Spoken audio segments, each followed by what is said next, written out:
إذن قياس الأفضلية أنوي خير فروض الكفاية وفروض العين. الأستاذ أبو إسحاق أكذ أبو المعالي الجويني إمام الحرمين صاحب الورقات أكذ بافاس أبو محمد الجويني ناند فروض الكفاية أفضل، أي غير بالنظر إلى المصلحة العامة، خاطر يقارن ولاش المصلحة العامة تروح.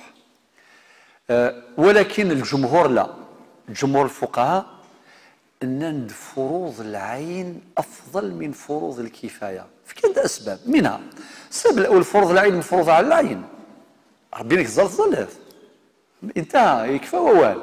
الصلاة فرض عين لا يمكن أن تبرؤ ذمة الإنسان إلا إذا أداها ويرفع الإثم بالأداء. نقطة على السطر فروض العين.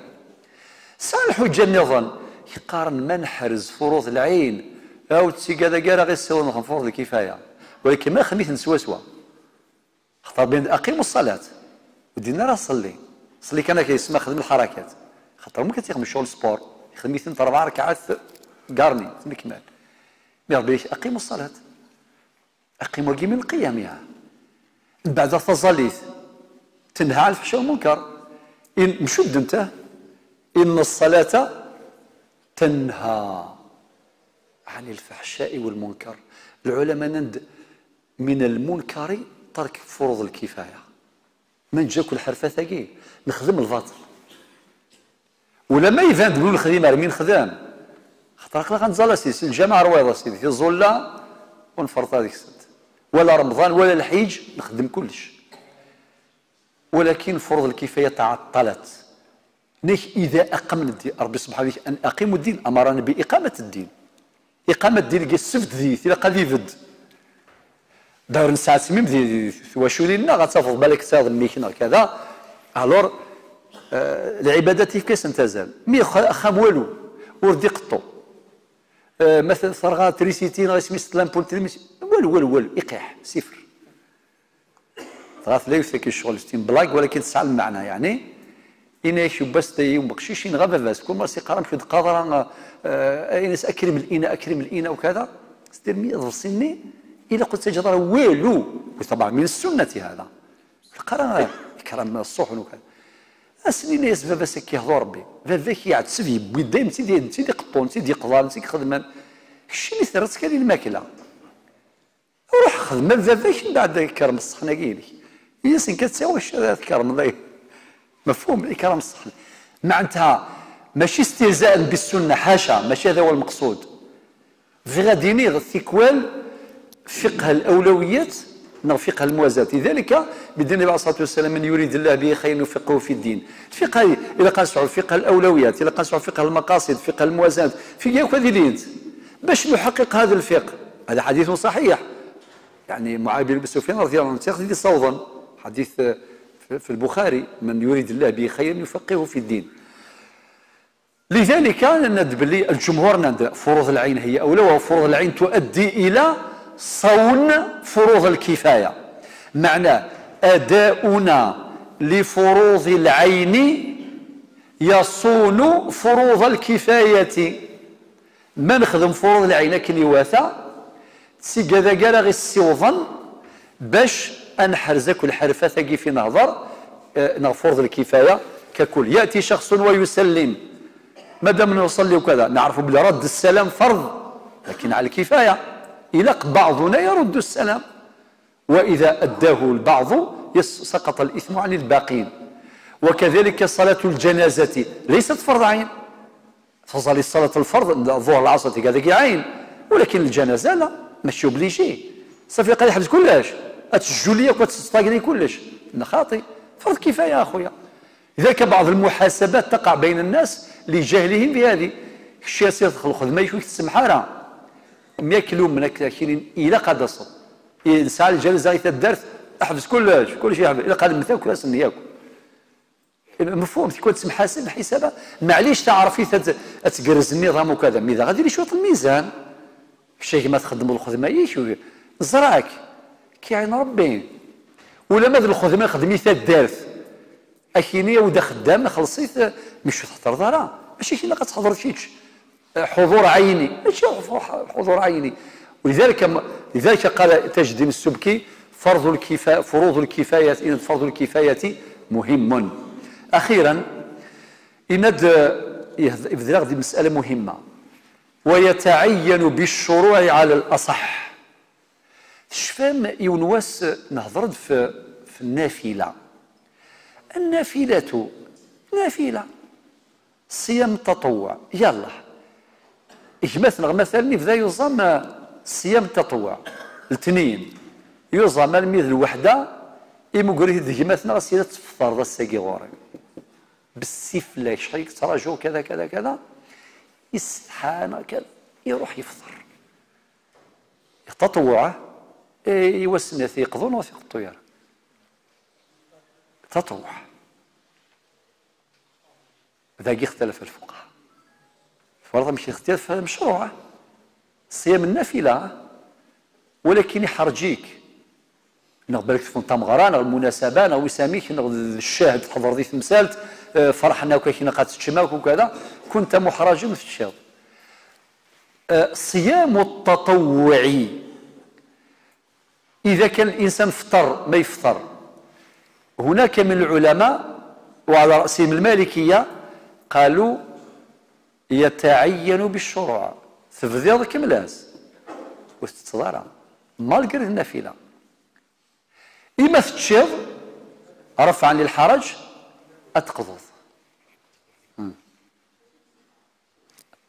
خاطر ربي نادي القرآن لا تبطلوا أعمالكم القرآن مع المالكية عندهم أدلة من هذه الأدلة والوقت لا يسمح إلى تفضيض الخدمة تحبسها يير الشغل يتقال ذي فافيس سيتادير تفضيض كملاس ولكن تشيض أتغرمض ورغم أنه نافلة ولكن عند باقي الفقهاء كالشافعي مثلا خاطئ تطوع يبقى دائما على أصله ثقيل مسفهم ماشي من فرض أمام رمضان الفرض ذاك ويتعين بالشروع على الأصح ذاك غادي يهضر عن فروض الكفاية لا يكلمون عن التطوع خاطر إلا تطوع إلا فرض الكفاية فرض الكفاية إناش ما تفضيط يتعين على الأصح وهو الذي رجحه تاج الدين السبكي ولكن الخلاصة الفقهية الأصولية في هذه المسألة لا ثلاث الآراء. رأي يقول يتعين بالشروع يأخذ حكم فرض العين لماذا؟ لأنك شرعت فيه وربنا قال لا تبطلوا أعمالكم.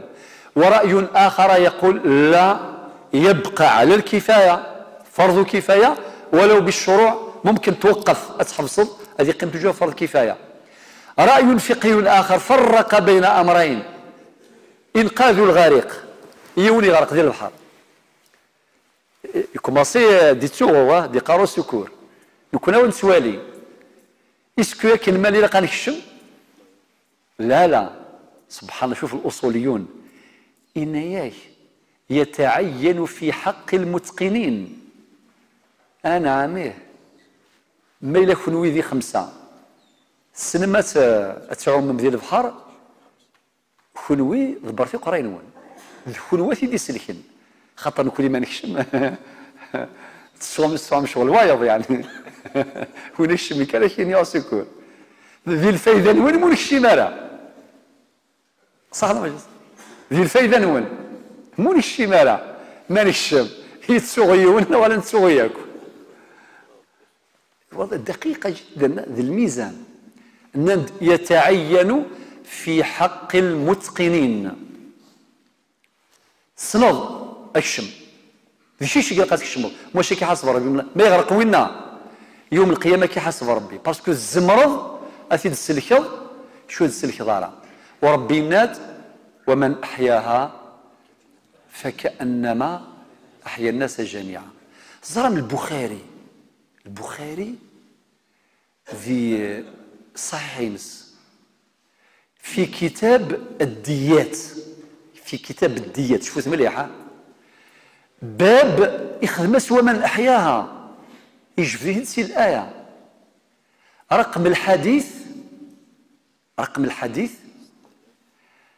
6271. دي شويه لا ندين يبود حديث النبي صلى الله عليه وسلم: أكبر الكبائر الإشراك بالله وقتل النفس. أبري يستدعى عقوق الوالدين إلى آخره. وقي حديث البخاري رواية الإمام، رواية نظن اجتنبوا السبع الموبقات، يساد الإشراك بالله وبعدين لا بعدين السحر من بعد قتل النفس. ذي الرواية البخاري في كتاب الديات في باب ومن أحياها يسد المرتبة الثانية بعد الشرك، إن الشرك ظلم العظيم.